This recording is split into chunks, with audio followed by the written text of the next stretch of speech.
Hello and welcome to the Rise Centre in Amsterdam. It's Saturday the 14th of September. You're watching IBC TV News.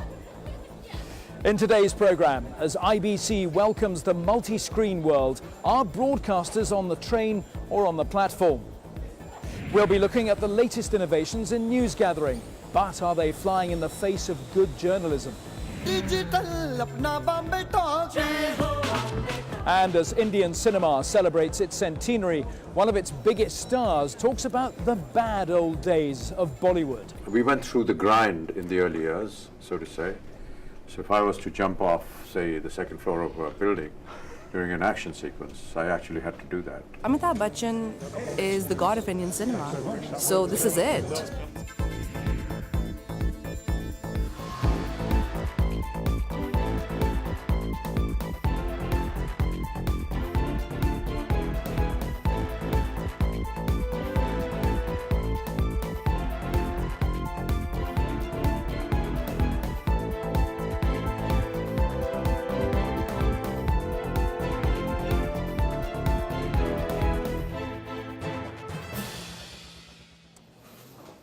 The way we watch TV is changing. For many people, it's no longer a matter of simply tuning in with those next to you on the sofa.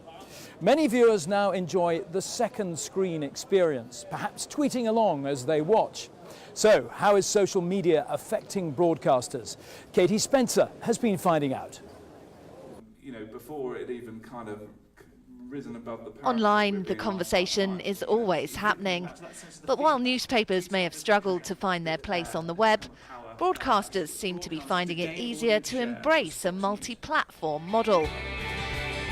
Britain's H&C is a perfect example of how even smaller digital channels are now capitalising on social media to figure out exactly what viewers want and to add to and enhance the experience.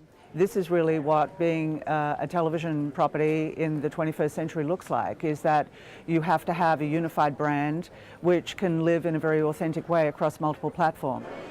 Mobile phones and iPads have become an essential part of how audiences interact with TV shows these days.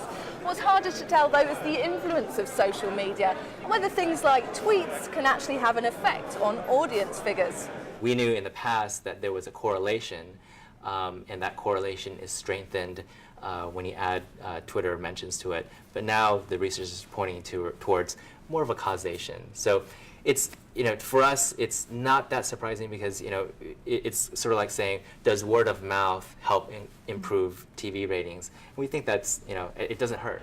In the coming months, Nielsen, who have been measuring US viewing figures for years now, will be releasing the Nielsen Twitter TV rating so that broadcasters can measure the volume of Twitter conversation that's happening about a programme. Social can help with many different areas of the business, whether it's innovation, whether it's testing. I mean, look, isn't it with movies, they bring people in the room and people say, I liked it and I didn't like it, and they amend it. You have access to millions of people, cross-culture, ethnicity, religions, etc. Why not utilize it? Twitter can be a broadcaster's dream when it comes to tapping into an audience's mood, but some argue it can also be a nightmare, making it harder to launch new programmes with negative Twitter traffic capable of stopping a show in its tracks before it's even had time to bed in. I think programmes are going to get cut quicker. What I would hate to see happen is that people start checking themselves because they're frightened of upsetting the, tweeting community. As audiences head online in their masses, the second screen looks here to stay. And for broadcasters, working out the best way to capitalise on the online conversation will be crucial.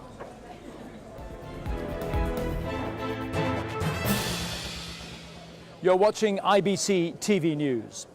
Now, news gathering technology has been changing at a rapid rate. The possibilities for getting pictures back quickly and putting them on air are now greater than ever before. But with news, as with everything else, content is always king. Have broadcasters forgotten that in the race to be first? Graham Bowd reports. A cutting-edge drone camera operated by Tim Poole from Vice. He believes this is the future of covering live or breaking news. He also likes his Google glasses. The traditional outlets can absolutely keep doing everything the way they do it because it works, but the competitors are going to come in and they're going to be using faster, more efficient, cheaper technology, and they're going to get, trampled on. That Meteor event in Russia was a great example of how a traditional broadcaster embraced the use of raw, first-hand footage from eyewitnesses. Russia today believes the battle for viewer experience will be won with immediacy, not convention. The story about the meteorite that exploded over Chelyabinsk last year was probably a big breakthrough for the channel in learning how YouTube and social media platforms can actually drive what has previously been, I guess, top-down TV kind of output. But have broadcasters become mesmerized by new technology? And has this taken priority over covering stories that matter, irrespective of what pictures are available? It's an issue that many think is fundamental to the future of news channels, however many gadgets they employ. Graham Bowd reporting there. Well, with me now is the media journalist Raymond Snoddy. Ray, great to see you. But the technology is there. It's changed the way we make news. It's changed the way we consume news. Everyone now is a citizen journalist. How concerned are you that journalism is really taking a back seat? At a superficial level, everything is wonderful. You have more pictures and more live action than the producers have ever had before. Half the world is a television cameraman, and the standards of the smartphones are going up all of the time. There are several problems, and the big problem, the first one, is authenticity. How is a broadcaster who sticks to editorial standards, how do they know that this is not propaganda they've been given? How do they know that it's not totally biased information, particularly from war zones? Right, you're talking about war zones, but also, I mean, the likes of social media as well would contribute to that question. Of course, and also it means that news is moving literally almost by the nanosecond. And how does the human brain, how does the editorial control keep up? Now, there is, as I said, the problems of proving what's true and what's not. You can also see movements on what's shown, taste, decency, violence, and I see what I would regard as an unfortunate, potentially unfortunate move towards more and more violent images being shown on conventional television. One, because you can, but two, the broadcasters are being moved in that direction because of the social media.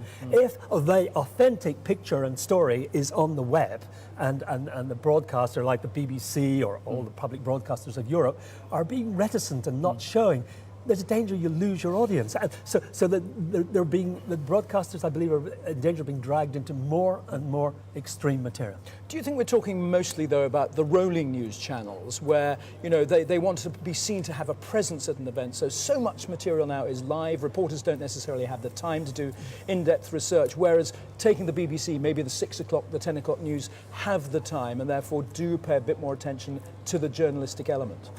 I think there's a real danger of correspondents being so overworked by having to respond so instantly to breaking news that they haven't got time to really dig into things, to dig out the real stories, that the superficiality of the now, the live pictures. And something, well, I presented a BBC accountability program for 8 years, and one of the things that kept coming up, people went over live, because they can, and there was nothing happening. Live, we're here, there, and it was complete nonsense. And the time could have been used so much better. And the real danger is that it's journalism and analysis that in the end will suffer. Ray, thanks very much indeed. Always great to hear what you have to say. Very well. Thank you. Okay, let's get the latest business news now with Gillian Kelly. Thanks, Rob. First up today, Harris Broadcast is helping to create a new triple play platform in Algeria for telecom operator HTA. Harris will build the IPTV platform, whilst Alpha Networks will manage delivery to the home. Verimatrix provides the conditional access software. Grass Valley is working with Elemental Technologies to provide a multi-platform solution for Viacom International Media Networks. The system involves more than 200 Grass Valley K2 Edge playout nodes and Elemental Live video processing systems. CNBC has launched a new fully integrated HD system for news production. It's based on Grass Valley GV Stratus, K2 Summit and EDS editing platforms. Satellite operator Eutelsat has joined with Samsung to promote Ultra HD. The pair have launched a new 4K channel. The important thing for us was to show it's running on the screen in the market already and no longer, let's say, with huge devices and additional boxes and switches. Viacom has upgraded its media management workflow with an ingest server from EVS. The OpenCube HD SD server is launched here at IBC. It will help Viacom manage its content. The Rai Centre has been stormed by a flash mob to promote IBC's Content Everywhere. It's a series of events across Europe, the Middle East and Latin America. The shows will cover social marketing, big data and cloud services, plus many of the other areas familiar to us here in Amsterdam. And finally comes the news that Ray Dolby has died at the age of 80. Ray was a true giant in the media industry and without doubt the biggest name in the development of audio technology. He was also a past winner of IBC's International Honour for Excellence. So a sad note to end today's news roundup. We'll have more business stories tomorrow.